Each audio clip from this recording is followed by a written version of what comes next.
খানিকটা ময়দা নিয়েছি, ময়দার মধ্যে দিয়ে দেবো নুন, চিনি, বেকিং পাউডার,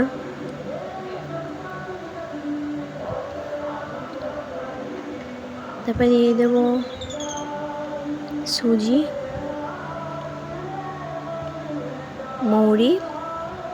মৌরিটা আমি হাত দিয়ে এরকম ভেঙে ভেঙে নিয়েছি। তারপর এর মধ্যে অ্যাড করবো সাদা তেল। ভালোভাবে সবগুলোকে ময়াম দিতে হবে। ময়ামটা কীভাবে পারফেক্ট হয়েছে এটা বোঝার জন্য এটা তোমরা করতে পারো। তো আমার ময়ামটা পুরো পারফেক্ট হয়ে গিয়েছে। তো চলো এবার অল্প অল্প পানি দিয়ে ডোটাকে মেখে নিয়েছি। আমি এক এক করে সব লেচি কেটে নিয়েছি। তো লেচিটা বেলার পর ঠিক আমি এইভাবেই করে কেটে নেব।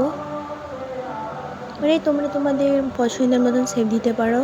আর হ্যাঁ, কী বানাচ্ছি আমি তো বলতেই ভুলে গেছি। তো আমি আজকে বানাচ্ছি নিমকি। তো এই নিমকিটা পুরো দোকানের মতন খেতে হয়েছিল। তোমাদের যদি না বিশ্বাস হয় তাহলে একবার তোমরা এইভাবে বানিয়ে খেতে পারো।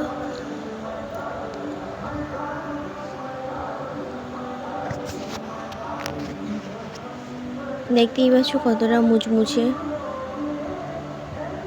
তো এটা আমি তো গাইস তোমরা একবার এইভাবে বানিয়ে দেখতে পারো, খুবই টেস্টি খেতে হয়। আজকের মতন টাটা।